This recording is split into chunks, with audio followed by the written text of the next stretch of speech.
no voice in this country.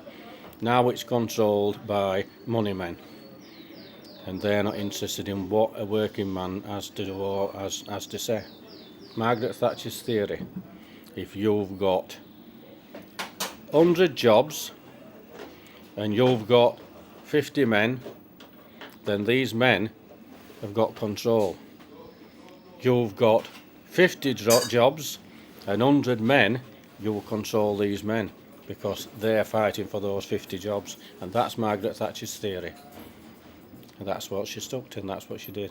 But everyone on dole, and they're all fighting for jobs and they'll work for less money. That's it. That's what people's doing, aren't they? People's on cheaper jobs now, less money. We've just lost everything that we had that supplied money to our country.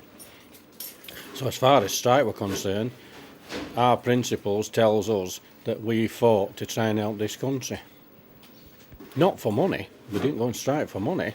We went on strike for jobs, to try and keep jobs, to try and keep coal industry going. So as far as we're concerned, it was worth it. And when she dies, when Margaret Thatcher dies, I've got a bottle of whiskey there, and I'm going to have one good drink of whiskey, and I'm going to celebrate the fact that when she dies, she'll be burning somewhere down there on a furnace, and she'll have a great trident and she'll be poking that fire, because that's what she wants. Evil, horrible woman.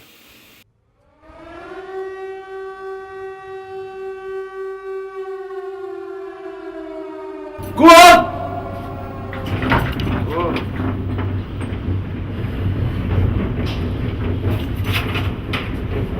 We're going underground now here at Cab House. We produced coal until 1985. But at that time, at the end of its life, we were producing from the Beeston seam another 450 foot down, so we were 900 foot down. The level where the museum is, everything below there, it's now flooded. We control water by pumping from another shaft. If you noticed, as the strike started, everyone was solid. Everyone was fighting. Not the Nottingham, no, but miners, NUM. But what they did, they started putting little things in, didn't they? They're going back to work at that bit. They're going back to work at that bit. Divide. And then you can conquer them. That's what she did. We all knew that when Corton Wood shut, we were coming out on strike.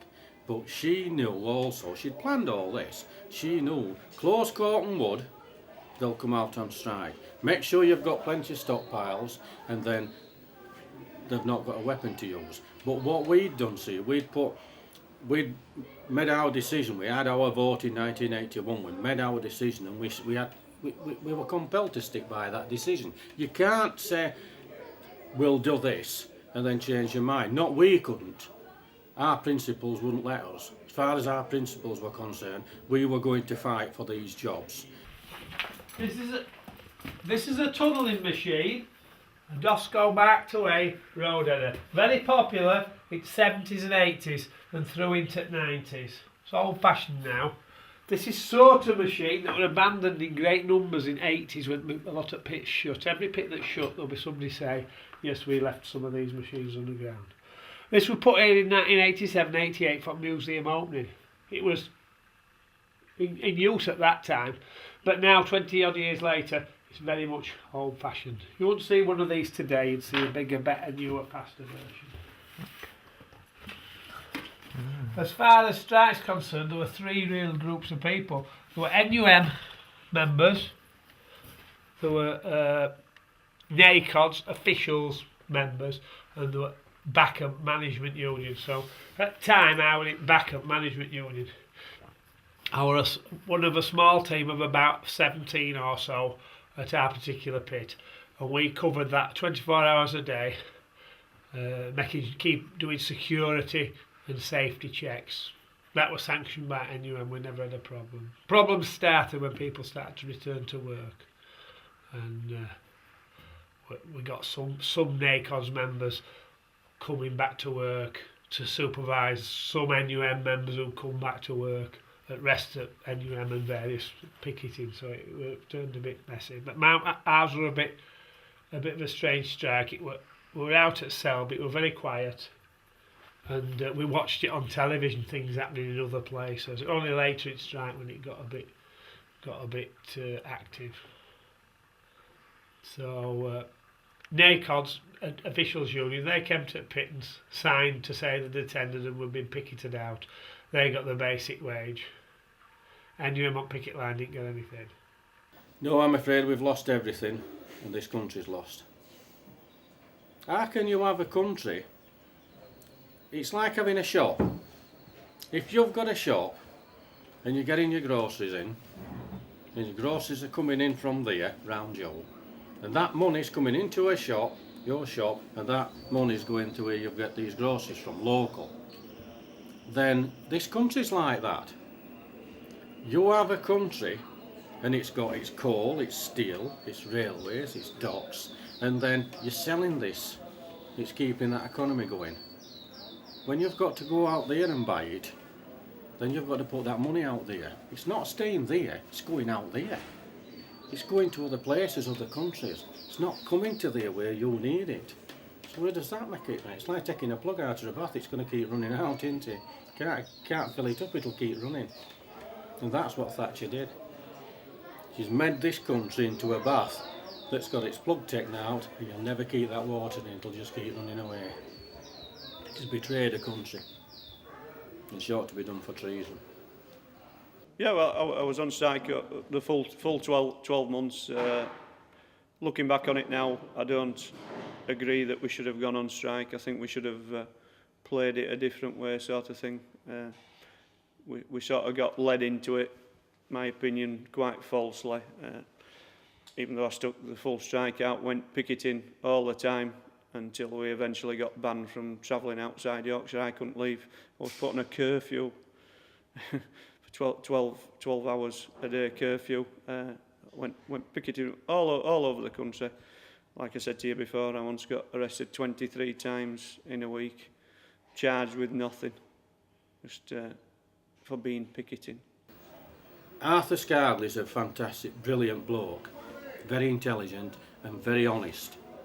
Only thing that was wrong with Arthur Scargill is Arthur didn't have enough tact. If Arthur approached you, then Arthur full on.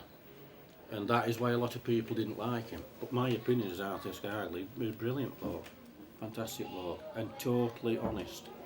And they tried to make him look bad. Tried everything to make him look dirty and bad, and they even tried to say he'd had a gun in his car. But people didn't take any notice. Yes, like I said, we should have had a work to rule. There was always going to, I know it's easy to look back and think, yes, we could have done it this way, but big clash between Margaret Thatcher and Arthur Scargill. It was never going to be ever being able to work. But a lot of the union men sort of, we've looked after themselves as well. Like Arthur Scargill, he lives in Plimlico in London now. You know what I mean? Very expensive area to live in. And he managed to get paid all the way through the strike. We got nothing at all. So it's a bitter pill to swallow. But we stuck the strike out, but we were never ever going to win it at all. Like you say, you can look back at it now and think, yes, we should have done this, we should have done that, but we didn't. I think if they'd have gone for consultation and not conflict, we'd have ended up with a smaller coal industry, a lot smaller, but it'd have been more planned. We burn about 1 million tonnes of coal a week in Britain. The vast majority of it we import from abroad. So there's an argument that we ought to have 20 or 30 modern collieries in Britain, properly run, to produce what we burn ourselves, instead of bringing it all the way around, halfway around the world. Instead of setting fire to coal that we've done, we drag it halfway around the world from Australia and then set fire to it. So you can. And there's an argument that if we'd got 20, 30 modern collieries producing 1 million, 2 million tonnes each, something like that, that'd keep us. A lot of other jobs would be kept going. There'd be equipment manufacturers that we have. vast majority of the sales are abroad. But if you've got 20 or 30 colonies with 20 or 30 coal faces to a quick, then you've got basis of an old market, you know. But you can't just keep shutting pits. You've got billions and billions of tons of coal. That's a natural resource in this country. You need that. You need to use that. And they're not going to, because they've got that stigma about coal and about pollution it provides. You had a method, a clean coal technology, and it was experimented at Grimethorpe, next to Grimethorpe Colliery, and it was called the fluidised bed. And this was, as it says, it's like a molten bed of coal. Your gases and everything else are all recycled, and it just burns all the impurities, and you take the impurities out. That were clean coal technology. And Margaret Thatcher closed that just before we went on strike, so that it couldn't be used as a weapon against her, because she was using that excuse. She was saying cheaper coal, getting coal from abroad. They work to rule rather than go on strike, because nobody gains out of going on strike, do they? You've got no income at all. I had my house possessed just before Christmas when we were on strike, because I couldn't pay the mortgage. A lot of lads will tell you here that we didn't get a lot of help off the different trade unions in this country. They all said that they helped us, but we used to get food hampers sent from Russia, from the Russian miners. Food hamper every 2 weeks. That's all I lived on, apart from the generosity of my friends and relatives used to feed me and my wife. I wasn't married I'd just got married. I married 6 months before we went on strike. So very, very hard times. I've got a brother who went back to work, and I haven't spoken to him to this day. So hard times, not good times. I hope we don't see them ever again.